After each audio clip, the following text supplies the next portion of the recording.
आइए कुछ संक्षिप्त उत्तर दीजिए से संबंधित कौशल्य संहिता और वित्तीय संहिता के संबंध में प्रश्न देखते हैं।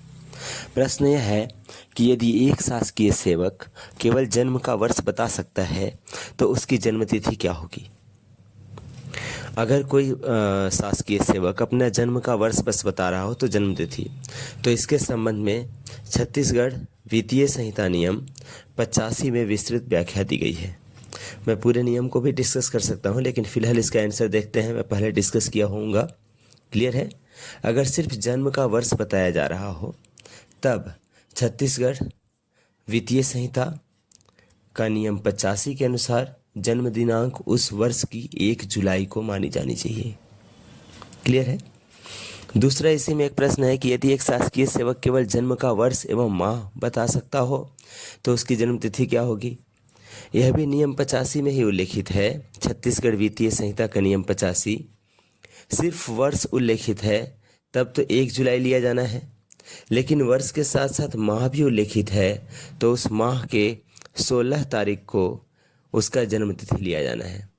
जैसे अगर वो व्यक्ति बताता है कि मुझे अपने जन्मतिथि में बस इतना याद है कि जिस साल इंदिरा गांधी का डेथ हुआ था उस साल मेरा जन्म हुआ था 1984 में, तो 1984 में वर्ष पता चल गया। और साथ ही साथ अगर वो बता रहा है कि मुझे पर्टिकुलर वो मंथ भी याद है, जैसे नवंबर में बता रहा है कि नवंबर 1984 में मेरा जन्मतिथि हुआ होगा, तब उसका डेट जो होगा 16 नवंबर होगा। अगर वो जनवरी 1990 बताए तो 16 जनवरी होगा। अगर वो मार्च 1980 बताए तो 16 मार्च 1980 होगा। यह भी छत्तीसगढ़ वित्तीय संहिता के नियम 85 में ही उल्लेखित है। तीसरा प्रश्न है, व्यक्तिगत सिविल न्यायालय या सिविल कोर्ट डिपॉजिट जमा को प्राप्त करने के लिए दावा किस फॉर्म पर प्रस्तुत किया जाना चाहिए। छत्तीसगढ़ कौशल्य संहिता का फॉर्म नंबर 66 में वो प्रथम बार दावा प्रस्तुत करेगा, क्लियर है। CGTC 66 में वो बिल बना करके दावा प्रस्तुत करेगा। क्वेश्चन चौथा यह है कि स्थायी अग्रिम का आहरण किस फॉर्म पर किया जाता है। चूँकि स्थायी अग्रिम बहुत ही इंपॉर्टेंट प्रश्न है, नियम 102 में, वित्तीय संहिता का नियम 102 में है, तो इनके लिए स्थायी अग्रिम का आहरण CGTC 76 पर किया जाना चाहिए। 76 नंबर फॉर्म पे स्थायी अग्रिम का देयक तैयार करना चाहिए, क्लियर है। पांचवा प्रश्न है कि दिनांक 25/7/2023 को जारी किया गया एक चेक भुगतान हेतु दिनांक 31/10/2013 को प्रस्तुत किया गया। नियमानुसार भुगतान किया जाना चाहिए अथवा नहीं, नियम का संदर्भ देते हुए उत्तर दीजिए। पहले तो चेक भुगतान के संबंध में छत्तीसगढ़ कौशल्य संहिता भाग 1 के सहायक नियम 147 में उल्लेखित है।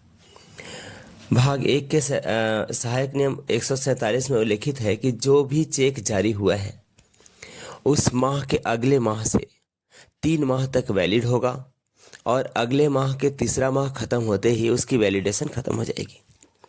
अभी देखिए, जैसे वो जुलाई में जारी हुआ है, 25 जुलाई को जारी हुआ है, तो जुलाई के बाद आप अगस्त, सितंबर और अक्टूबर, 31 अक्टूबर तक वो चेक वैलिड होगा और 1 नवंबर से वो चेक दोबारा री इशू कराना होगा, क्लियर है।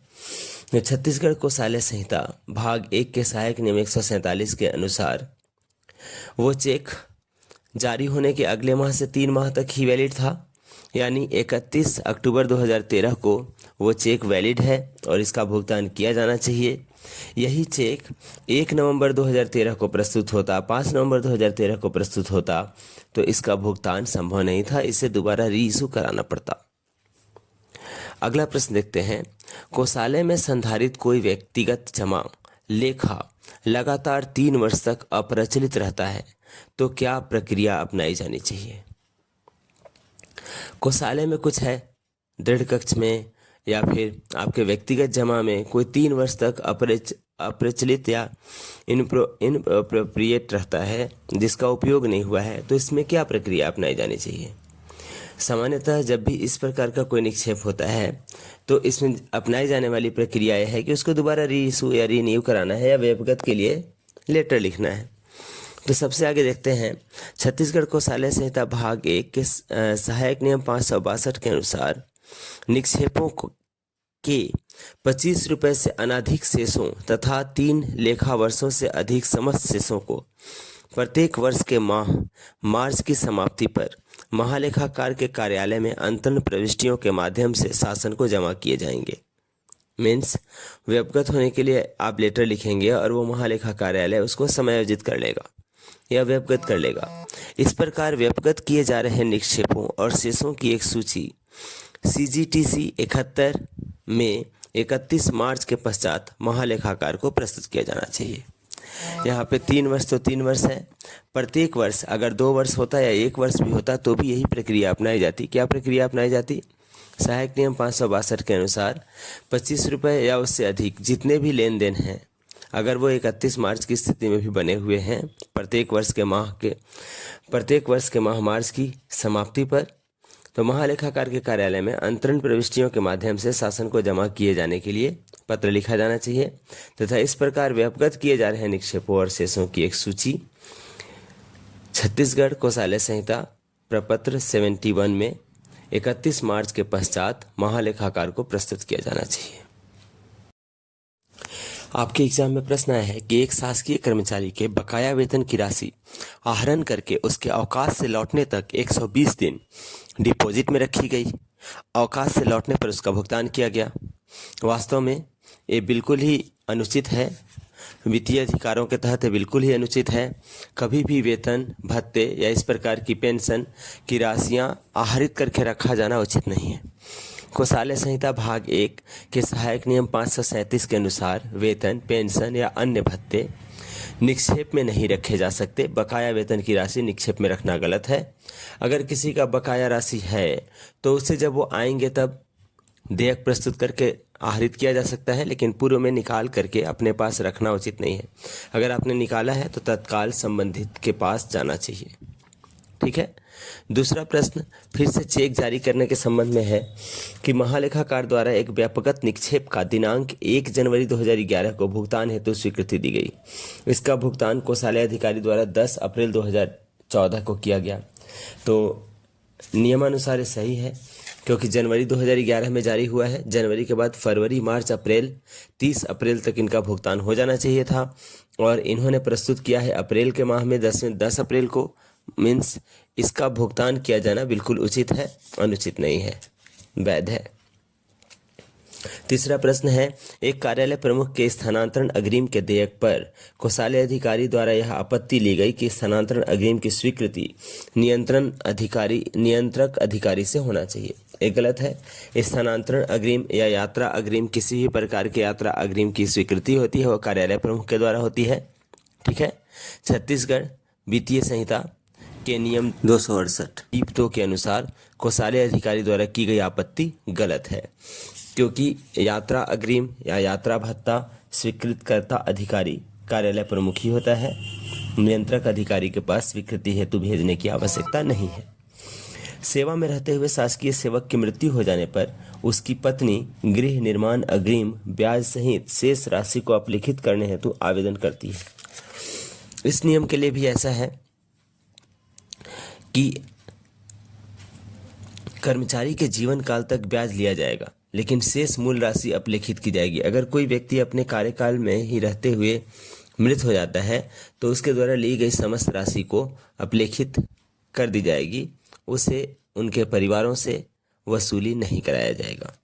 मीन्स जब भी कोई व्यक्ति कोई भी अग्रिम लेने के बाद से अगर डेथ कर जाता है तो उनके परिवारों के द्वारा उसकी वसूली नहीं होनी चाहिए। ऐसा टाइम टू टाइम वित्त निर्देश जारी करके दिया जाता है। जैसे यहाँ पे एक वित्त निर्देश 1995 का उल्लेख है। क्लियर है। वित्त विभाग के ज्ञापन क्रमांक 31/1995 C4 दिनांक 8/2/1995 के अनुसार जीवन काल तक का ही ब्याज लिया जाना चाहिए। शेष मूल राशि अपलिखित कर दी जाएगी और इसका ब्याज भी नहीं लिया जाना चाहिए। अगला क्वेश्चन है कि एक कर्मचारी का दिनांक 10/9/2011 10 सितंबर 2011 को भिंड से दतिया स्थानांतरण हो गया। कोई भी 2 स्थान ले लेते हैं, रायपुर से बिलासपुर स्थानांतरण हो गया। उसके कार्यालय अध्यक्ष ने दिनांक 10/9/2011 तक के वेतन एवं भत्ते उसी माह में आहरित कर अंतिम वेतन प्रमाण पत्र जारी कर दिया। यह उचित है, इसमें कोई गलती नहीं है। छत्तीसगढ़ कोषालय संहिता भाग 1 के सहायक नियम 206 के अनुसार तथा 207 के अनुसार उस बीच तक का भुगतान किया जा सकता है। अगर कार्यालय प्रमुख चाहता तो उस पूरे मंथ तक का भी भुगतान करता। लेकिन स्थानांतरण के केस में ये जरूर ध्यान देने योग्य बात है कि अगर उसका स्थानांतरण के साथ साथ पदोन्नति भी हुआ है तब तो उसी दिनांक तक का वेतन दिया जाना चाहिए। लेकिन अगर स्थानांतरण के साथ कोई पदोन्नति नहीं हुआ है, सामान्य संवर्ग में स्थानांतरण हुआ है, तब पिछले मंथ तक का ही वेतन दिया जाना चाहिए। अगले मंथ का वेतन नए कार्यालय से निकाला जा सकता है। यह नियम सहायक नियम 206-207 में उल्लिखित है। अगला प्रश्न है 20/9/2011 को जारी किया गया एक चेक 31/12/2011 को कोषालय में प्रस्तुत किया जाता है। इसका कोषालय अधिकारी द्वारा भुगतान कर दिया जाता है। इसका भुगतान किया जाना बिल्कुल नियमानुसार है, इसमें कोई गलत नहीं है। पहले भी हम लोगों ने डिस्कस किया है कि छत्तीसगढ़ कोषालय संहिता भाग 1 के सहायक नियम 147 के अनुसार कोई भी चेक जारी किए जाने के बाद 3 महीने तक वैलिड होता है। मीन्स जनवरी में जारी किया गया चेक 30 अप्रैल तक भुगतान कर दिया जाना चाहिए। इसी प्रकार से सितंबर में जारी किया गया चेक दिसंबर 31 तक भुगतान कर दिया जाना चाहिए। तो 31 दिसंबर को भुगतान किया जाना बिल्कुल नियमानुसार है। अगला प्रश्न देखते हैं, टिप्पणी वाला ही है कि कोषालय द्वारा नव स्थापित कार्यालय की स्थापना के वेतन देयक विभागीय सूचना के आधार पर मानवीय दृष्टिकोण से पारित किए गए। तो इसके लिए टिप्पणी अगर हम लोग देंगे तो कोषालय किसी भी नव स्थापित कार्यालय की स्थापना के वेतन देयक को विभागीय सूचना के आधार पर मानवीय दृष्टिकोण से पारित किया है, यह गलत है। वास्तव में सिर्फ विभागीय सूचना के आधार पर किसी भी कार्यालय का वेतन देयक प्रथम बार में आहरित नहीं किया जा सकता है। नव स्थापित कार्यालय के लिए सिर्फ विभागीय सूचना के आधार पर उनका वेतन आहरित नहीं किया जा सकता है। इसके लिए महालेखाकार से आहरण संबंधित प्राधिकार पत्र आना चाहिए, जो छत्तीसगढ़ कोषालय संहिता भाग 1 के नियम 15C में है। सहायक नियम नहीं, नियम 15C में उल्लेखित है, जिसमें महालेखाकार एक प्राधिकार पत्र जारी करता है हर नव निर्मित या नव स्थापित कार्यालय के लिए। उस प्राधिकार पत्र के अनुसार कोषालय उसे अपने यहाँ रजिस्टर्ड करेगा और फिर उनका आहरण संबंधित कार्य करेगा। अगला है कि एक कर्मचारी द्वारा 400 रुपये का यात्रा देयक 1 वर्ष बाद प्रस्तुत किया गया, जिसे कोषालय अधिकारी द्वारा भुगतान कर दिया गया। इसमें भी कंडीशंस हैं। खैर, यात्रा देयक यात्रा समापन के पश्चात 1 वर्ष के अंदर प्रस्तुत कर दिया जाना चाहिए, अन्यथा यह राजसात हो जाता है। ये छत्तीसगढ़ कोषालय संहिता भाग 1 के सहायक नियम 115 में उल्लेखित है, टिप 3 में विशेषता उल्लेखित है। लेकिन अगर कोई इस प्रकार का देयक है जिसे भुगतान किया जाना आवश्यक है, 1 साल के बाद है, तब नियंत्रक अधिकारी या विभागाध्यक्ष के विशेष परमिशन से इसे पारित कराया जा सकता है। लेकिन यहाँ पे ऐसा कोई भी शर्त उल्लेख नहीं किया है, डायरेक्ट लिखा हुआ है कि कोषालय अधिकारी द्वारा भुगतान कर दिया गया है।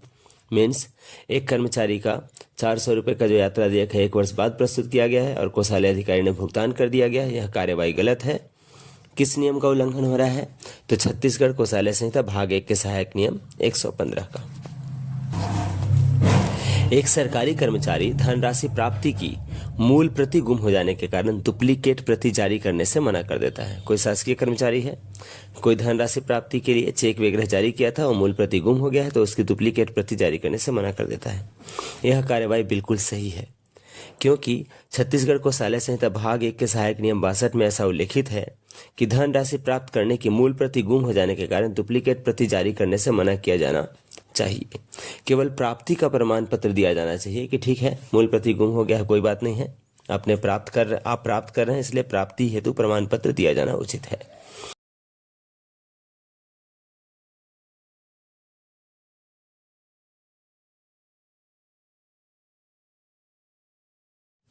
इस प्रश्न के उत्तर के लिए कंडीशंस हैं। अगर 5000 से कम की कोई राशि हो तो कार्यालय प्रमुख आदेश के अधीन, जहां पर उसकी मृत्यु के समय सरकारी सेवक सेवा में था, परंतु यह कि कार्यालय प्रमुख दावेदार का अधिकार और हक के बारे में अन्यथा असंतुष्ट हो या संतुष्ट हो, किया जा सकता है। मतलब छोटी राशि 5,000 से कम की राशि के लिए वैध उत्तराधिकार नहीं है, इस प्रकार का कोई पत्र प्रस्तुत नहीं किया गया है, तो भी भुगतान किया जा सकता है। लेकिन जहां राशि इससे अधिक होगी, नियमानुसार उसे उत्तराधिकार प्रमाण पत्र, वैधता प्रमाण पत्र या 2 जमानतदार द्वारा साइन किया हुआ बंध पत्र दिया जाना चाहिए, जो संविधान की धारा 299(1) के तहत नोटरी वगैरह कराने का जो नियम है उसके आधार पर किया जाना चाहिए। मीन्स 5,000 से कम तक के भुगतान के लिए कार्यालय प्रमुख स्वयं संतुष्ट होकर के भुगतान कर सकता है, लेकिन उससे अधिक के दावों के लिए वैध उत्तराधिकार की आवश्यकता है। क्लियर है? यह नियम छत्तीसगढ़ कोषालय संहिता भाग 1 के सहायक नियम 223 में उल्लेखित है। अगला देखते हैं कि कार्यालय प्रमुख द्वारा नैमित्तिक व्यय के आवंटन में बचत से कार्यालय में टेलीफोन लगवाकर बिल का भुगतान किया गया। क्या यह सही है? तो इसके लिए कार्यालय प्रमुख द्वारा की गई कार्यवाही अनियमित है, ऐसा नहीं किया जाना चाहिए, क्योंकि टेलीफोन लगवाने की स्वीकृति सक्षम अधिकारी से प्राप्त कर तथा आवंटन स्वीकृति के पश्चात ही की जानी चाहिए।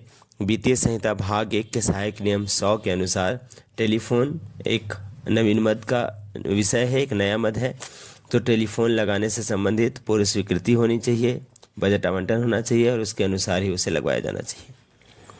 अगला प्रश्न है कि दिनांक 28/4/2007 को जारी किया गया चेक भुगतान हेतु दिनांक 31/7/2007 को प्रस्तुत किया जा रहा है। अप्रैल में जारी किया गया है, तो मई जून जुलाई के लिए वैध है, 3 महीने के लिए। मीन्स 31/7/2007 को किया गया भुगतान बिल्कुल उचित है, या इस समय भुगतान किया जा सकता है। जारी किया गया भुगतान 31/7/2007 को भुगतान किया जा सकता है। 31/7/2007 तक ही ये वैध है, 8वें महीने के लिए वैध नहीं है। जैसा कि पहले ही बताया हूँ, छत्तीसगढ़ कोषालय संहिता भाग 1 के सहायक नियम 147 में उल्लेखित है। अगला प्रश्न देखिए, दिनांक 15/4/2002 को जारी किए गए कोषालय चेक की वैधता अवधि समाप्त हो जाने के उपरांत कोषालय अधिकारी ने उसकी वैधता अवधि 30 दिन के लिए बढ़ा दी। क्या ऐसा संभव है? तो इसके संदर्भ में ऐसा है कि कोषालय अधिकारी को उसकी वैधता अवधि बढ़ाने का अधिकार नहीं है। कोषालय द्वारा जारी किए गए चेक को एक बार में 15 दिन तक वैधता बढ़ाई जा सकती है। 30 दिन की अवधि तक एक समय में बढ़ाना अनियमित है। छत्तीसगढ़ कोषालय भुगतान प्रणाली प्रशिष्ट 23 या छत्तीसगढ़ कोषालय संहिता भाग 2 में ऐसा उल्लेखित किया गया है कि आप चेक की राशि को 15 दिन तक कोषालय अधिकारी उसे बढ़ा सकता है, 30 दिन तक बढ़ाने की अधिकार नहीं है। ठीक है ना? कोषालीन चेक द्वारा भुगतान प्रणाली परिशिष्ट 23 में ऐसा उल्लेखित है। ठीक है। अगला प्रश्न, निक्षेप जिनका विस्तृत लेखा कोषालय द्वारा रखा गया है के पुनर्भुगतान के लिए कोषालय अधिकारी ने महालेखाकार को स्वीकृति की मांग की। कोषालय अधिकारी ने महालेखाकार से स्वीकृति की मांग की। निक्षेप जिसका विस्तृत लेखा कोषालय द्वारा रखा गया है के पुनर्भुगतान के लिए कोषालय अधिकारी ने महालेखाकार की स्वीकृति की मांग की। इस संबंध में छत्तीसगढ़ कोषालय संहिता भाग 2 के सहायक नियम 542 भाग 1 के सहायक नियम 548(2) में उल्लेखित है कि कोषालय अधिकारी स्वतः पुनर्भुगतान की स्वीकृति हेतु सक्षम है, परंतु जिस कार्यालय के पक्षों में निक्षेप रखा गया है उसकी स्वीकृति आवश्यक है। महालेखाकार की स्वीकृति की मांग अनियमित है, उसे महालेखाकार से स्वीकृति हेतु मांग नहीं करना चाहिए। अगला प्रश्न है कि भविष्य निधि से अग्रिम की स्वीकृति जारी होने के 5 माह उपरांत देयक प्रस्तुत कर अग्रिम का आहरण किया गया है। भविष्य निधि अग्रिम मतलब अस्थायी अग्रिम जो हम लोग निकालते हैं, उसकी स्वीकृति होने के बाद 5 माह उपरांत देयक प्रस्तुत करके अग्रिम आहरण किया गया है। तो छत्तीसगढ़ वित्तीय संहिता भाग 1 के नियम 70 के अनुसार टिप्पणी 2 में ऐसा उल्लेखित है कि भविष्य निधि अग्रिम की स्वीकृति 3 माह तक वैध रहती है। 3 माह पश्चात इस स्वीकृति के विरुद्ध आहरण करना अनियमित है। अगला प्रश्न है कि राज्य की समेकित निधि से आहरण कर खोले गए व्यक्तिगत जमा खाते की शेष राशि अगले वित्तीय वर्ष में कोषालय द्वारा प्रारंभिक शेष के रूप में ली जाई गई है। क्लियर है? वित्तीय वर्ष समाप्त होने के बाद भी कोषालय ने उसे प्रारंभिक शेष में लिया है। राज्य के जो व्यक्तिगत जमा खाता होता है, जो पीडी खाता होता है उसका। तो इस संदर्भ में ऐसा है कि राज्य के समेकित निधि से आहरण कर खोले गए व्यक्तिगत जमा खाते की शेष राशि अगले वित्तीय वर्ष के प्रारंभिक शेष में ले जाना अनियमित है, वहाँ व्यपगत होगा और फिर से उन्हें समेकित निधि से आहरण करना पड़ेगा। छत्तीसगढ़ कोषालय संहिता भाग 1 के सहायक नियम 543 में उल्लेखित है। अगला प्रश्न है कि पूर्व वर्षों की अधिक भुगतान की वसूली लेखे में व्यय की कमी के रूप में शामिल की गई है। तो लेखा संहिता भाग 1 के अनुच्छेद 82 में टिप्पणी 2 में उल्लिखित है कि पूर्व वर्षों के अधिक भुगतान की वसूली को राजस्व शीर्ष में जमा करना चाहिए था, इसलिए यह किया गया कार्यवाही अनियमित है, क्योंकि इसने किस में जमा किया है? प्रतिभूति निक्षेप राशि तुरंत वापस। इसने किस में जमा किया है? पूर्व वर्षों की अधिक भुगतान की वसूली लेखे के व्यय की कमी के रूप में शामिल की गई है, जबकि इसे लेखे में कमी के रूप में शामिल नहीं करते हुए राजस्व शीर्ष में जमा करके दिखाया जाना चाहिए। यह है लेखा संहिता भाग 1 के अनुच्छेद 82 के टिप्पणी 2 में उल्लेखित है। अगला प्रश्न है कि शासकीय सेवक के पद रिक्त करने पर प्रतिभूति निक्षेप राशि तुरंत वापस कर दी गई। यह भी शासकीय सेवक द्वारा पद रिक्त करने के पश्चात 6 माह पश्चात उसके द्वारा उस पद के विरुद्ध प्रतिभूति में दी गई निक्षेप की राशि वापस करना था, परंतु वापसी की कार्रवाई नियम के प्रतिकूल है, क्योंकि इन्होंने तुरंत वापस करने की बात की है, जो कि नियम के प्रतिकूल है। शासकीय सेवक को गृह निर्माण अग्रिम किस प्राधिकृत अधिकारी द्वारा स्वीकृत किया जाता है? तो शासकीय सेवक को गृह निर्माण अग्रिम विभागाध्यक्ष तथा विभागाध्यक्ष के लिए प्रशासनिक विभाग द्वारा स्वीकृत किया जाएगा। छत्तीसगढ़ वित्तीय संहिता भाग 1 के नियम 236 में उल्लिखित है। अगला सेम वही प्रश्न कि दिनांक 28/7/2002 का एक चेक भुगतान हेतु दिनांक 31/10/2002 को प्रस्तुत किया जाता है, तो क्या इसका भुगतान संभव है? नियम का हवाला देकर उत्तर दीजिए। तो इसका नियम है सहायक नियम छत्तीसगढ़ कोषालय संहिता भाग 1 के सहायक नियम 147, जिसमें क्या है? चेक जारी होने के माह को छोड़कर आगामी 3 माह तक चेक वैध रहता है। अतः जुलाई 2002 को जारी किया गया चेक अगस्त, सितंबर और अक्टूबर तक वैध है और 31 अक्टूबर को भेजा जा रहा है, मतलब इनका भुगतान। प्रश्न है कि एक नवनिर्मित कार्यालय के आहरण अधिकारी द्वारा प्रस्तुत देय का कोषालय अधिकारी द्वारा सीधे भुगतान किया गया। ये गलत है। जब भी कोई नवनिर्मित कार्यालय होगा तो उसके लिए छत्तीसगढ़ कोषालय संहिता भाग 1 के नियम 15C, सहायक नियम नहीं, यहाँ ध्यान देंगे, छत्तीसगढ़ कोषालय संहिता भाग 1 के नियम 15C के अनुसार महालेखाकार एक प्राधिकार पत्र जारी करेगा, जिसके अनुसार ही उनके देयक का भुगतान कोषालय के द्वारा किया जा सकता है। अगला प्रश्न है कि मध्य प्रदेश उच्च न्यायालय में स्थानांतरण पर आए माननीय न्यायाधीश के वेतन एवं भत्तों के भुगतान हेतु महालेखाकार कार्यालय से वेतन पर्ची की कोषालय अधिकारी द्वारा मांग करना। ये मध्य प्रदेश के संदर्भ में, इसे छत्तीसगढ़ के संदर्भ में भी ले सकते हैं कि उच्च न्यायालय में कोई न्यायाधीश आया है तो क्या कोषालय अधिकारी महालेखाकार से उनके वेतन पर्ची का मांग करेगा, क्योंकि वो किसी अन्य राज्य से या केंद्र के न्यायालय से आए हैं जिनकी यहाँ पे पोस्टिंग हुई होगी। तो चूंकि वो अन्य राज्य से आए हैं, इसलिए कोषालय अधिकारी द्वारा या कोषालय द्वारा यह मांग किया जाना उचित है।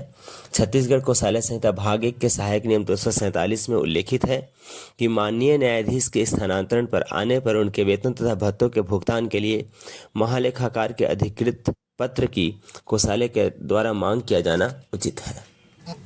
एक कार्यालय प्रमुख द्वारा 2500 रुपये की शासकीय हानि की राशि बट्टे खाते में डाला गया। तो कार्यालय प्रमुख द्वारा 2500 रुपये की शासकीय हानि की राशि बट्टे खाते में डाली जा सकती है। क्लियर है? ऐसा नियम है। यह नियम या यह अधिकार वित्तीय अधिकार पुस्तिका के द्वारा उन्हें प्राप्त है। अगला प्रश्न है कि एक कार्यालय प्रमुख द्वारा स्वयं के कार्यालय हेतु 1000 रुपये की स्थायी अग्रिम स्वीकृत करना। तो वास्तव में किसी भी कार्यालय प्रमुख द्वारा स्थायी अग्रिम का स्वीकृत किया जाने का अधिकार नहीं है। स्थायी अग्रिम स्वीकृत किए जाने का अधिकार कहाँ पे है? तो वित्तीय संहिता भाग 1 के नियम 102 में स्थायी अग्रिम का विस्तृत वर्णन है और उसमें उल्लेखित है कि विभागाध्यक्ष द्वारा महालेखाकार के परामर्श से ही स्थायी अग्रिम की स्वीकृति की जा सकती है। कार्यालय प्रमुख को स्थायी अग्रिम स्वीकृत करने का अधिकार नहीं है, मतलब यह कार्यवाही गलत है। अगला प्रश्न वही सेम प्रश्न है कि 17/8/2000 को कोषालय द्वारा जारी चेक 1/12/2000 को प्रस्तुत हेतु भुगतान हेतु प्रस्तुत किया गया। तो क्या यह कार्यवाही सही है? तो छत्तीसगढ़ कोषालय संहिता भाग 1 के सहायक नियम 147 के अनुसार कोई भी चेक जारी किए गए मंथ के अगले मंथ से 3 माह तक वैलिड होता है। ये जारी किया गया है अगस्त में, मीन्स सितंबर, अक्टूबर और नवंबर तक इसका भुगतान किया जाना चाहिए था। 30 नवंबर तक इसका भुगतान हो सकता था, लेकिन ये चेक कब प्रस्तुत किया गया है? 1 दिसंबर को प्रस्तुत किया गया है, मतलब इसका भुगतान संभव नहीं है।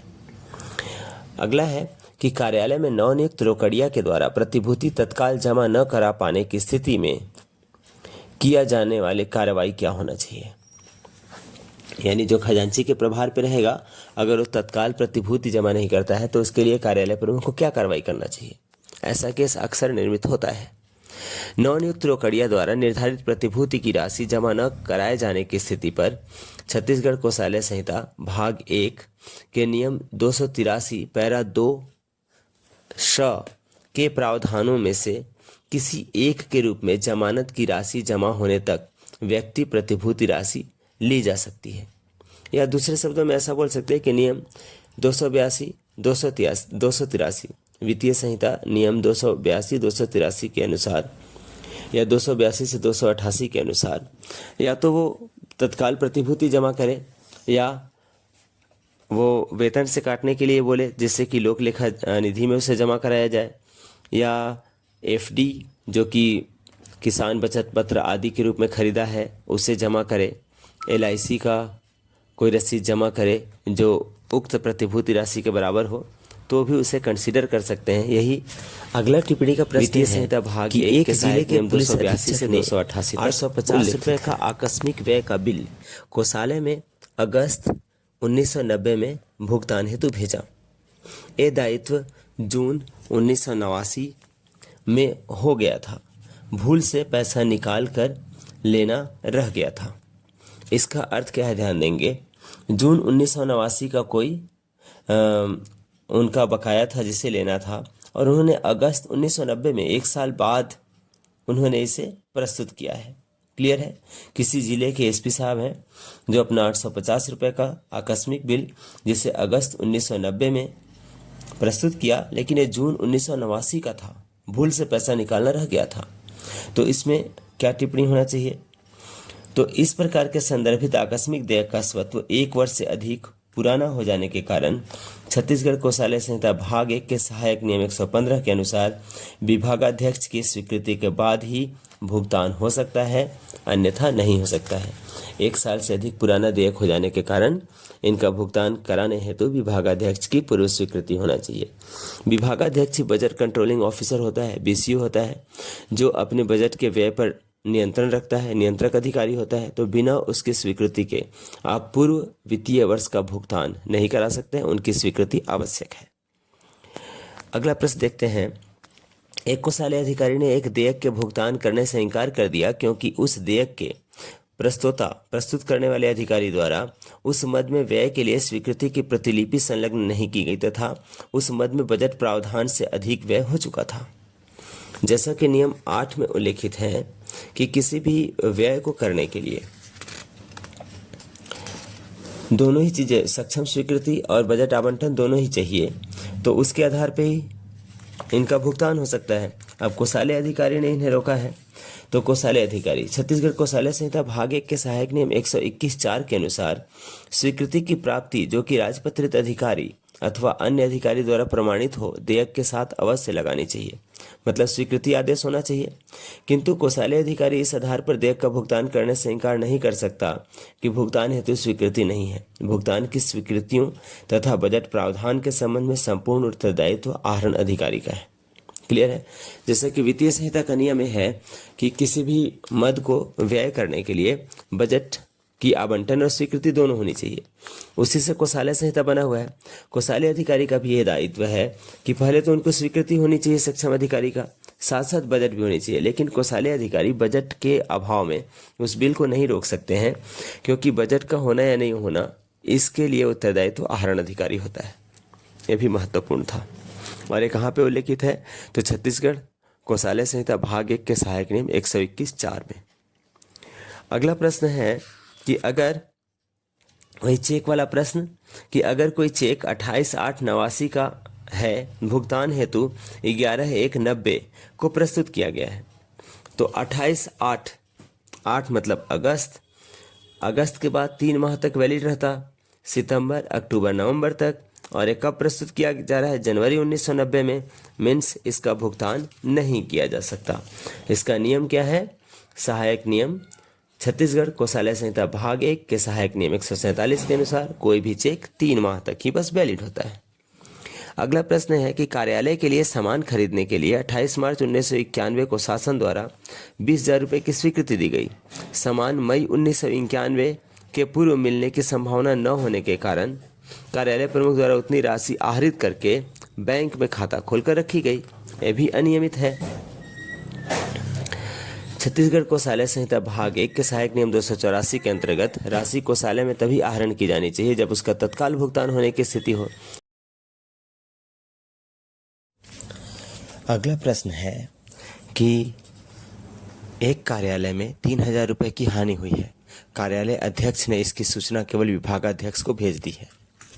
तो इस संदर्भ में नियम यह है कि छत्तीसगढ़ वित्तीय संहिता भाग 1 के नियम 22(2) के नीचे अंकित है कि 500 रुपये तक की क्षति को महालेखाकार को प्रतिवेदन भेजना आवश्यक नहीं है, परंतु यदि क्षति 500 रुपये से अधिक की है तो विभागाध्यक्ष को भेजा जाना चाहिए और विभागाध्यक्ष के साथ साथ महालेखाकार को भेजा जाना चाहिए। अतः विभागाध्यक्ष के साथ साथ महालेखाकार को सूचना देना आवश्यक था। इस प्रकार की गई कार्यवाही अनियमित है। अगला है इसमें प्रश्न, भंडार का सत्यापन करते समय नीले रंग के 5 डिब्बे कम तथा हरे रंग के 5 डिब्बे अधिक पाई गई। कमी अधिक के बराबर होने के प्रकरण को समाप्त कर दिया गया। तो इसमें भी प्रावधान यह है कि छत्तीसगढ़ वित्तीय संहिता भाग 1 के नियम 135 के अनुसार सत्यापन के समय पाई गई अधिक वस्तुएं भंडार पूंजी में जमा दर्शाना चाहिए तथा यह उल्लेख किया जाए कि अमुक वस्तु सत्यापन में अधिक पाई गई है। इसी प्रकार कम पाई वस्तु को भंडार पूंजी में विवरण या प्रदाय वाले खाने में सत्यापन में कम पाने का उल्लेख दर्शाना चाहिए। इस प्रकार प्रकरण का समाप्त करना अनियमित है। उन्हें दोनों ही कंडीशंस को बताना चाहिए और अनियमितता को ध्यान में लाना चाहिए। अगला प्रश्न है कि एक कर्मचारी से त्यौहार अग्रिम ज़्यादा कट गया है। उस ज़्यादा काटी गई राशि को आहरण अधिकारी ने बिना महालेखाकार के स्वीकृति को ही वापस कर दिया है। तो इस प्रकार के इम्पॉर्टेंट है यह प्रश्न। इस प्रकार के प्रश्न में छत्तीसगढ़ कोषालय संहिता भाग 1 के सहायक नियम 421(16) के अनुसार कार्यालय प्रमुख द्वारा हस्ताक्षरित प्रमाणित करने का प्रमाण पत्र वापसी की राशि आहरित की जा रही देयक के साथ लगाना अनिवार्य होगा तथा महालेखाकार की स्वीकृति की आवश्यकता नहीं है। कार्यालय प्रमुख के द्वारा एक सामान्य सा प्रपत्र कि इसे वापस किया जाना है, हस्ताक्षर के थ्रू देयक में लगा दिया जाएगा तो वापस किया जा सकता है।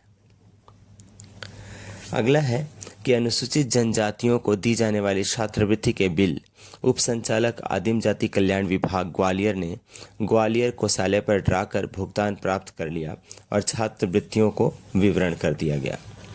इस प्रश्न में छत्तीसगढ़ कोषालय संहिता भाग 1 के सहायक नियम 428 के टिप 3 के अनुसार संचालक आदिम जाति कल्याण विभाग भोपाल द्वारा कोषालय पर ही ऐसी छात्रवृत्तियों का तदर्थ रूप से अग्रिम में आहरण किया जा सकता है तथा राज्य के अन्य कोषालय पर नहीं। अतः की गई कार्यवाही नियम के प्रतिकूल है। मतलब जिस कोषालय से अधिकृत हैं सिर्फ उसी कोषालय से उन्हें आहरित किया जा सकता था। आज के समय में प्रासंगिक नहीं है, लेकिन यह प्रासंगिक है कि जो जिस कोषालय से संबंधित है उसी कोषालय से आहरित किया जा सकता था, क्योंकि 15C जो महालेखाकार से जारी होती है उसमें कोषालय का साफ साफ जिक्र होता है कि आप अमुक कोषालय के थ्रू ही अपना आहरण कर सकते हैं। अगला प्रश्न है कि एक रिजर्व बैंक ड्राफ्ट 1 सितंबर 83 को जारी किया गया। इस ड्राफ्ट को कोषालय में 1 मई 87 को भुगतान हेतु प्रेषित किया गया। कोषालय ने इसका भुगतान देने में असमर्थता प्रकट की क्योंकि यह व्यपगत हो चुका है। ये बैंक ड्राफ्ट के बारे में है, ये चेक के बारे में नहीं है। यहाँ बहुत महत्वपूर्ण है कि ये बैंक ड्राफ्ट के बारे में है। तो छत्तीसगढ़ कोषालय संहिता भाग 1 के सहायक नियम 731 के अंतर्गत वह ड्राफ्ट व्यपगत हो गया था। अतः कोषालय अधिकारी की कार्यवाही नियमानुसार सही है। वास्तव में कोई बैंक ड्राफ्ट जब भी कभी जारी किया जाता है तो 3 साल तक वैध होता है। मतलब 83, 84, 85 और 86 के लिए वैध था, 87 के लिए वैध नहीं था। बैंक ड्राफ्ट 3 साल तक वैध होते हैं, जबकि चेक अगले 3 माह तक वैध होते हैं। ये जरूर ध्यान देना है। बैंक ड्राफ्ट से संबंधित नियम है नियम 731, जबकि चेक से संबंधित नियम था सहायक नियम 147 या 147। अगला प्रश्न है कि एक कर्मचारी ने जो दूसरे स्थान से स्थानांतरण होकर आया है, वेतन तथा यात्रा भत्ता अग्रिम मिलने के लिए इस आधार पर प्रतिवेदन किया कि उसका स्थानांतरण तार द्वारा होने के कारण वह पूर्व स्थान से कोई अग्रिम नहीं ले सके। इस पर उनको अग्रिम स्वीकृत कर दिया गया है। यहाँ प्रश्न है कि अगर कोई पिछले कार्यालय से आए हैं तो उनको अग्रिम स्वीकृत किया जा सकता है कि नहीं। तो इस संदर्भ में नियम है वित्तीय संहिता भाग 1 के सहायक नियम 268 के टिप्पणी में दिया हुआ है 4(6) में कि संबंधित कर्मचारी को नवीन मुख्यालय पर अंतिम वेतन प्रमाण पत्र के आधार पर यदि उनके पुराने मुख्यालय पर अग्रिम नहीं लिया है तो नवीन मुख्यालय पर वेतन अग्रिम तथा परिवार के सदस्यों को लाने ले जाने हेतु यात्रा अग्रिम स्वीकृत किया जा सकता है। स्वयं की यात्रा का यात्रा भत्ता देयक प्रस्तुत किया जाए तथा इसके आधार पर स्वीकृत किया जा सकता है। अगला है कि एक पेंशनर 2 वर्ष की लगातार अनुपस्थिति के बाद कोषालय में अपनी पेंशन की भुगतान हेतु उपस्थित हुआ। कोषालय अधिकारी ने बिना सक्षम अधिकारी की स्वीकृति पेंशन की बकाया राशि 8,444 का भुगतान न करने का आदेश दिया, किंतु पेंशनर के आवेदन पर चालू माह की पेंशन का भुगतान कर दिया। अब वास्तव में पेंशनर का यह भुगतान पहला मंथ के पेंशन के बाद से दूसरे मंथ के पेंशन के लिए बैंक के लिए अधिकृत कर दिया जाता है तथा दूसरे मंथ से आजीवन बैंक से ही वो पेंशन प्राप्त करता है। लेकिन ये चूंकि पुराने समय का प्रश्न है, फिर भी देखते हैं। पेंशन गत 6 साल की कम अवधि से आहरित नहीं की गई है, अतः कोषालय अधिकारी द्वारा बकाया पेंशन का भुगतान करते हुए नियमित पेंशन दी जा सकती है। बकाया पेंशन न देना अनियमित है। ये सहायक नियम 387 में था, जबकि आज के समय में अप्रासंगिक है क्योंकि अब बैंक के थ्रू भुगतान दिया जाता है।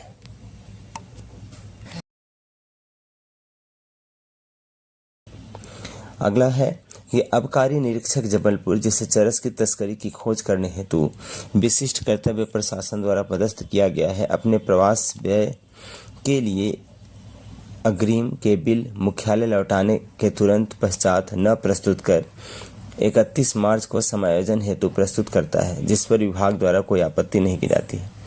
मतलब जैसे ही मुख्यालय लौटा उसको अपना बिल प्रस्तुत करना चाहिए था, लेकिन उस समय प्रस्तुत न करके 31 मार्च को प्रस्तुत करता है और मुख्यालय के द्वारा कोई आपत्ति नहीं प्रकट की जाती है।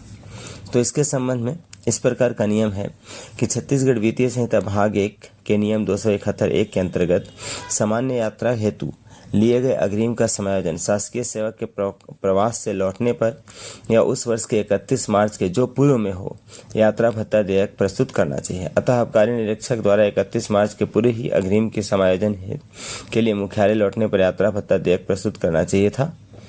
अतः यह कार्यवाही भी सही है।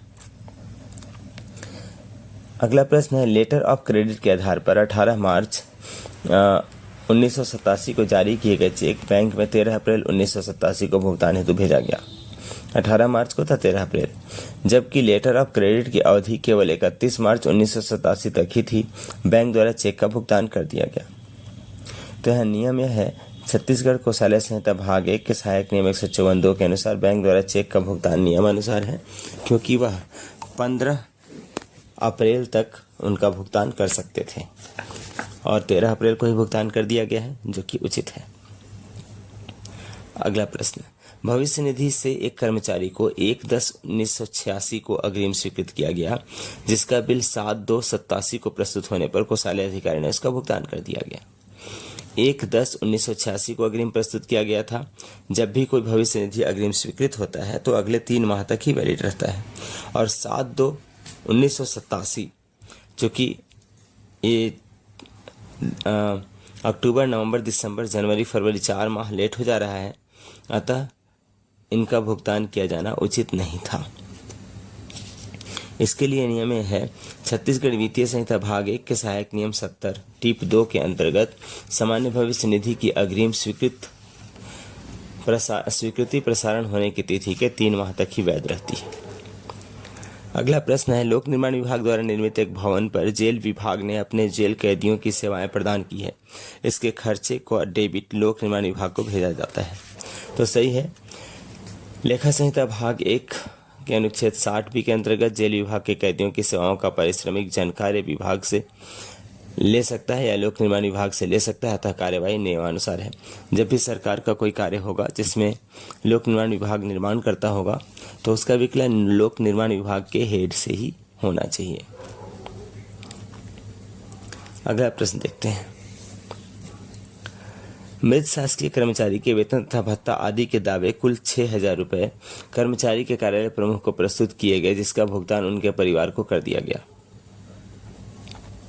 इसके लिए नियम यह है कि छत्तीसगढ़ कोषालय संहिता भाग 1 के सहायक नियम 223 के अनुसार 5,000 तक का कार्यालयीन प्रमुख द्वारा भुगतान किया जा सकता है।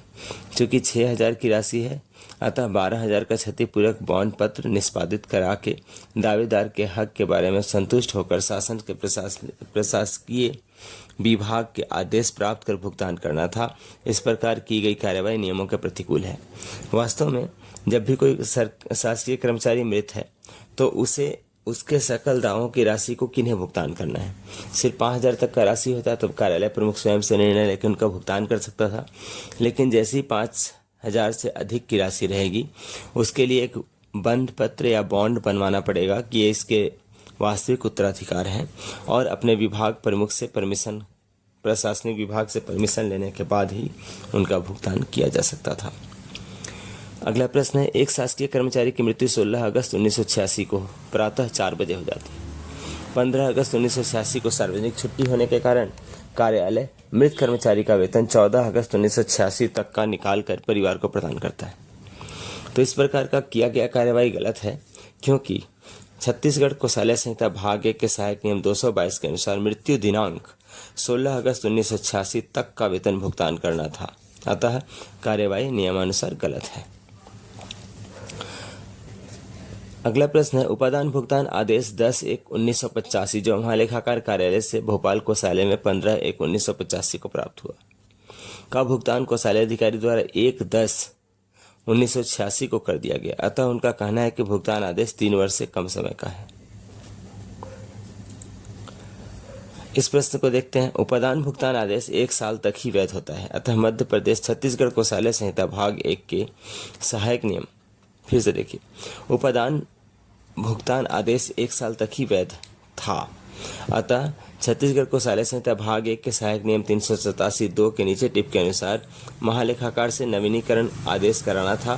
कार्यवाही जो किया गया है वो नियम के विपरीत है। अगला प्रश्न देखते हैं।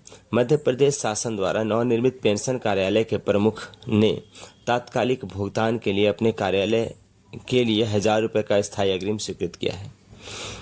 इसमें ऐसा है कि स्थायी अग्रिम स्वीकृत करने का अधिकार स्वयं का नहीं होता है, महालेखाकार के द्वारा एक प्राधिकार पत्र जारी होना चाहिए। यानी ध्यान देंगे, पेंशन कार्यालय विभागाध्यक्ष का कार्यालय है, अतः मध्य प्रदेश वित्तीय संहिता भाग 1 के नियम 102 के अंतर्गत स्थायी अग्रिम राज्य शासन द्वारा या आगामी प्रशासनिक प्राधिकरण द्वारा स्वीकृत करना चाहिए था, अतः यह नियम के विपरीत है। वास्तव में होता ही है कि जब भी किसी भी कार्यालय के लिए स्थायी अग्रिम स्वीकृत करना होता है तो उनका प्रशासकीय विभाग अपना कारण सहित लेटर महालेखाकार को भेजता है। महालेखाकार उसके औचित्यता प्रमाण पत्र औचित्यता देखता है, यानी महालेखाकार यह देखेगा कि वास्तव में इसकी आवश्यकता है कि नहीं है। अगर आवश्यकता होगी तो टिप सहित उसका उत्तर देगा तथा उन्हें स्थायी अग्रिम बढ़ाने के लिए स्वीकृति प्रदान कर देगा। ठीक है, अतः किया गया कार्रवाई गलत है। अगला प्रश्न है, अ की नियुक्ति चतुर्थ श्रेणी कर्मचारी के पद पर जिलाधीश ग्वालियर के कार्यालय में की जाती है। वे अपना कार्यभार 1 अक्टूबर 1986 को ग्रहण करते हैं। उन्हें अपना जन्म दिनांक व माह के बारे में ज्ञात नहीं है। वे केवल इतना जानते हैं कि उनका जन्म 1960 में हुआ था। कार्यालय उक्त जानकारी के आधार पर उनका जन्म 1 जनवरी 1960 मान लेता है तथा उसके हिसाब से सर्विस बुक में प्रविष्टि कर देता है। इसके लिए अपना मत व्यक्त कीजिए। वास्तव में छत्तीसगढ़ वित्तीय संहिता भाग 1 के नियम 85(1) के अंतर्गत यदि उनका जन्म जन्म तिथि के बारे में सिर्फ वर्ष पता है तो उसे हमेशा 1 जुलाई के तिथि को जन्म तिथि अंकित करना चाहिए। अतः उपरोक्त प्रश्न में उनका जन्म तिथि 1 जुलाई 1960 लिया जाना उचित था। चूँकि वर्तमान में 1 जनवरी 1960 लिया गया है और सर्विस बुक में प्रविष्टि किया गया है, अतः कार्यालय की गई यह कार्यवाही गलत है या नियम के विपरीत है। दूसरा देखते हैं। राजस्व विभाग मध्य प्रदेश भोपाल ने अपने आदेश 1/10/1986 के द्वारा भूमि लगान की राशि 60,000 रुपये की वसूली न हो पा सकने के कारण वसूली से मुक्त कर दिया। राजस्व विभाग का इस संबंध में कहना है कि इस वर्ष धार जिले में भयंकर सूखा पड़ने के कारण पैदावार नहीं हुई, इस कारण से निरस्त किया गया है। वास्तव में किसी भी प्रकार के राशि को मुक्त करना है या छोड़ देना है या लगान लेने से मना कर देना है तो इस संदर्भ में वित्त विभाग से परमिशन लेने की आवश्यकता है। नियम क्या है? छत्तीसगढ़ वित्तीय संहिता भाग 1 के नियम 53 के अंतर्गत विभाग की पूर्व स्वीकृति बिना वित्त विभाग की पूर्व स्वीकृति के बिना राजस्व विभाग को राजस्व की मुक्ति देने की, माफ कर देने की आदेश नहीं देना चाहिए था। अतः कार्यवाही नियमानुसार नहीं है। अगला प्रश्न है कि श्री क जिन्हें सरकारी भवन निर्माण का ठेका दिया गया है, ठेका मिलते समय संबंधित कागजों पर प्रतिभूति के रूप में उन्होंने अपने बड़े भाई का नाम दर्ज किया, जिससे विभाग ने मान्य कर कार्य प्रारंभ करने के आदेश दिए। तो इसके लिए नियम यह है, छत्तीसगढ़ वित्तीय संहिता भाग 1 के नियम 21, जहां संविदा की शर्तें हैं कि 11वें पॉइंट में लिखा हुआ है कि सामान्यतः ठेकेदार के संबंधी की जमानत को मान्य नहीं किया जाना चाहिए। यदि जमानत मान्य करने वाला अधिकारी स्वतः संतुष्ट हो कि ठेकेदार का संबंधी अपनी स्वतः की संपत्ति का पृथक से स्वामित्व रखता है तथा इसमें इस प्रकार का शपथ पत्र प्रस्तुत किया है, तो ऐसे संबंधित की जमानत को मान्य किया जा सकता है। ठीक है। अगला प्रश्न है कि तहसील कार्यालय जबलपुर के लिपिक श्री क के विभाग द्वारा प्राप्त 175 रुपये का गबन कर दिया है। उन्होंने उपरोक्त रकम की पावती की रसीद ही काटी है, लेकिन उन्हें रोकड़ पुस्तक में दर्ज नहीं किया है। चूंकि गबन की राशि 500 रुपये से कम की थी, इसलिए विभाग ने इसकी सूचना महालेखाकार को देना उचित नहीं समझा। वसूली की कार्यवाही बाकी है। वास्तव में ये तो नियम सही है कि 500 रुपये से कम की है तो महालेखाकार को सूचित करने की आवश्यकता नहीं है। कहाँ पे है? छत्तीसगढ़ वित्तीय संहिता भाग 1 के नियम 22(2) में अंकित अपवाद के अंतर्गत लिखा हुआ है कि 500 रुपये की या उससे कम राशि की क्षति के संबंध में महालेखाकार को प्रतिवेदन भेजना आवश्यक नहीं है, परंतु विभागाध्यक्ष को इससे ठीक उच्च अधिकारी को माध्यम से प्रतिवेदन भेजना चाहिए तथा पूर्ण प्रतिवेदन देना चाहिए कि आखिर ये गमन क्यों हुई तथा इसकी प्रतिपूर्ति कर ली गई है या भविष्य में ऐसा गमन नहीं हो, इसके लिए क्या समाधान किया गया है। इस प्रकार से कारण सहित आंसर देना चाहिए।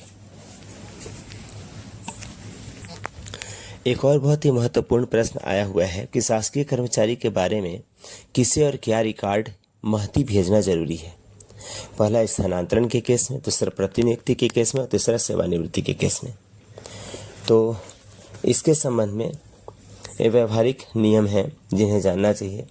स्थानांतरण के समय क्या क्या रिकॉर्ड भेजना आवश्यक है। स्थानांतरण के समय सेवा पुस्तिका एवं व्यक्तिगत रिकॉर्ड भेजा जाए। अंतिम वेतन प्रमाण पत्र मस्ट है तथा सामान्य भविष्य निधि का पासबुक। मतलब जब भी स्थानांतरण होता है तो ये 3 चीज़ें भेजा जाना अत्यंत आवश्यक है। सेवा पुस्तिका एवं व्यक्तिगत रिकॉर्ड, अंतिम वेतन प्रमाण पत्र तथा सामान्य भविष्य निधि का पासबुक। दूसरा है प्रतिनियुक्ति पर। तो प्रतिनियुक्ति पर सेवा पुस्तिका में व्यक्तिगत अभिलेख भेजा जाना आवश्यक नहीं है, लेकिन अंतिम वेतन प्रमाण पत्र और जीपीएफ पासबुक भेजा जाना आवश्यक है। अगला सेवानिवृत्ति पर। सेवानिवृत्ति पर पेंशन प्रकरण बनाइए। अंतिम वेतन प्रमाण पत्र, पेंशन प्रकरण भी जेडी कार्यालय संभागीय संयुक्त संचालक कोष लेखा में पेंशन को भेजिए तथा अंतिम वेतन प्रमाण पत्र का भुगतान के संबंध में भी भेजिए तथा पेंशन प्रकरण के साथ न भेजे जा सकने की दिशा में कोषालय अधिकारी की ओर आहरण अधिकारी के द्वारा भेजे जाए। इसके साथ ही न मांग प्रमाण पत्र, एंटीसिपेटरी पेंशन, ग्रेजुटी भुगतान किए जाने संबंधित प्रमाण पत्र भी संभागीय संयुक्त संचालक कोष लेखा एवं पेंशन को भेजा जाना चाहिए। अगला प्रश्न है कि एक न्यायालय ने मुद्दे माल का एक सील बंद पैकेट जिसका मूल्य 160 रुपये था कोषालय में सुरक्षित रखने हेतु भेजा। तो इसके संबंध में नियम यह है कि जब तक वह ₹250 से अधिक का न हो, कोषालय के दृश्य कक्ष में सुरक्षित रखने हेतु न भेजा जाए। नियम कौन सा है? छत्तीसगढ़ कोषालय संहिता भाग 1 के सहायक नियम 47 11B में टीप के अनुसार 250 से अधिक मूल्य के बहुमूल्य माल के पैकेट ही कोषालय में सुरक्षा हेतु रखे जा सकते हैं। उससे कम की राशि को रखा जाना आवश्यक नहीं। अगला प्रश्न है कि एक कार्यालय प्रमुख ने 50,000 रुपये 31/3/1985 को इसलिए आहरण कर लिए कि आवंटन व्यवगत न हो पावे। मतलब लैप्स होने के डर से कार्यालय प्रमुख ने स्वयं से आहरित कर लिए हैं, तो यह भी नियम विरुद्ध है। छत्तीसगढ़ कोषालय संहिता भाग 1 के सहायक नियम 284 के अनुसार कोषालय से राशि तब तक नहीं निकाली जानी चाहिए जब तक कि तुरंत भुगतान न करना हो। अतः आवंटन को व्यवगत होने से बचाने के लिए राशि का आहरण करना गलत है या नियम विरुद्ध है। अगला प्रश्न है कि एक पेंशनर ने माह नवंबर 1985 में अपनी पेंशन के भुगतान के लिए आवेदन किया, परंतु 1 दिसंबर 1985 को शासकीय अवकाश होने के कारण 30 नवंबर 1985 को भुगतान किया जाए। यह बिल्कुल सही है, किया जा सकता है। ठीक है। सहायक नियम 360 है। वास्तव में अब तो कोई भी भुगतान या पेंशन का हो या वेतन का हो 2 दिन पूर्व किया जा सकता है, तो इस प्रकार से पेंशन का भुगतान भी किया जाना उचित है। इसके लिए नियम क्या है? छत्तीसगढ़ कोषालय संहिता भाग 1 के सहायक नियम 360। अगला प्रश्न है, एक कार्यालय प्रमुख द्वारा कार्यालय के लेखा अधिकारी का पद रिक्त होने पर उस पद पर अधीक्षक की नियुक्ति की गई, तो यह नियम विरुद्ध है। कार्यालय प्रमुख वित्तीय संहिता भाग 1 के सहायक नियम वित्तीय संहिता भाग 1 के नियम 79 के अनुसार तृतीय श्रेणी पद रिक्त होने पर उससे निम्न श्रेणी के पद पर नियुक्ति कर सकते हैं। विज्ञप्त पद पर नियुक्ति के लिए कार्यालय प्रमुख सक्षम नहीं है। अगला प्रश्न है कि एक महाविद्यालय में परीक्षा के समय विशेष पुलिस गार्ड का प्रबंध किया गया है, उसका खर्चा शिक्षा विभाग को डेबिट करने के लिए सुझाव दिया गया है। वास्तव में शासन के ही दोनों विभाग हैं और सुरक्षा करने का कार्य पुलिस विभाग का है, अतः वो किसी भी अन्य विभाग के सुरक्षा में पुलिस क्यों न लगे हों, उन्हें एसपी के थ्रू लगाया जाना चाहिए और हमेशा पुलिस विभाग से ही विकलित किया जाना चाहिए। अतः यह नियम है। शिक्षा विभाग और पुलिस विभाग दोनों ही सेवा विभाग हैं तथा एक सेवा विभाग अपनी सेवाओं के भुगतान के लिए दूसरे सेवा विभाग की मांग कर सकता है। अतः लेखा संहिता भाग के अनुच्छेद 60 के अनुसार पुलिस गार्ड के व्यय को शिक्षा विभाग को विकलित करने का सुझाव अनियमित है। वास्तव में कहाँ से विकलित होना चाहिए? तो वो विकलित होना चाहिए पुलिस विभाग से ही, ना कि शिक्षा विभाग से।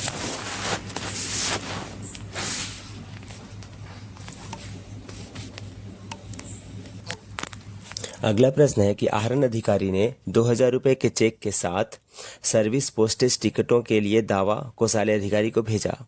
चेक रखने के बाद कोषालय अधिकारी ने पावती के तौर पर दावे पर दस्तखत कर आहरण अधिकारी को लौटा दिए। मतलब जो इंडेंट बना करके, जो लेटर बना करके उन्होंने दिया था, उसी पे कोषालय अधिकारी पावती साइन करके दे दिए, जो कि ऐसा नहीं दे सकते। उस इंडेंट को रखना चाहिए था और दूसरा पावती देना चाहिए था। छत्तीसगढ़ कोषालय संहिता भाग 1 के सहायक नियम 337(2) के अंतर्गत कोषालय संहिता के सहायक नियम 337(2) के अंतर्गत कोषालय की कार्रवाई गलत है। उन्हें इंटेंट को रख करके सहायक नियम 79 के अंतर्गत पृथक से पावती देना चाहिए, ठीक है, ताकि उस इंटेंट के बाद में भी उपयोग किया जा सके।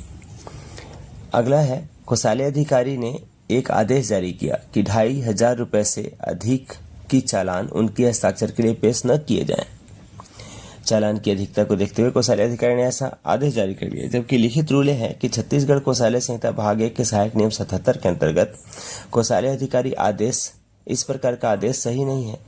राजस्व संबंधित असीमित राशि तक के चालान पर कोषालय अधिकारी के हस्ताक्षर की आवश्यकता नहीं है, परंतु डिपॉजिट संबंधित चालान 1000 रुपये या उससे अधिक राशि के होने पर कोषालय अधिकारी के हस्ताक्षर होना अति आवश्यक है। अगला प्रश्न है कि एक अधिकारी की मृत्यु 12 मई 1983 को सुबह 7:30 पर हुई। कार्यालय ने उसका दिनांक 1/5/1983 से 12/5/1983 तक का वेतन बिल आहरण के लिए प्रस्तुत किया। कोषालय अधिकारी ने दिनांक 12/5/1983 का वेतन काट कर बिल पारित कर दिया। मतलब कोषालय अधिकारी ने जिस दिन उनका डेथ हुआ सुबह 7:30 बजे उस तारीख का भुगतान नहीं किया, जबकि लिखित रूल यह है कि जिस दिन भी कर्मचारी का डेथ होता है उस दिन तक का भुगतान किया जाना चाहिए। छत्तीसगढ़ कोषालय संहिता भाग 1 के सहायक नियम 222 के अंतर्गत मृत्यु के दिनांक तक यानी 12/5/1983 तक के वेतन भत्ते दे हैं। कोषालय अधिकारी की कार्यवाही नियमानुसार नहीं। अगला प्रश्न है कि कार्यालय प्रमुख को 1.5 लाख का साख पत्र जारी किया गया। कोषालय अधिकारी ने कार्यालय प्रमुख के आवेदन पर पूर्ण रकम एक व्यक्तिगत जमा खाता खोल करके जमा कर दी। वास्तव में व्यक्तिगत जमा खाता, पीडी खाता या सीसीडी खाता, सिविल कोड डिपॉजिट खाता, इस टाइप के खाता महालेखाकार के आदेश से ही कोषालय में खोले जा सकते हैं। सामान्यतः वर्क विभाग, कॉलेज, विश्वविद्यालय आदि हेतु खाता खोलने की अनुमति महालेखाकार से लेना होता है, जो कि छत्तीसगढ़ कोषालय संहिता भाग 1 के सहायक नियम 153 के टिप्पणी में उल्लेखित है कि CGTC 13 के द्वारा उसे साख पत्र को जमा करने हेतु या साख पत्र की राशि को जमा करने हेतु एक PD अकाउंट खोलना है तो महालेखाकार से अनुमति मिलना चाहिए। प्रशासकीय विभाग के थ्रू आवेदन जाना चाहिए। धन्यवाद।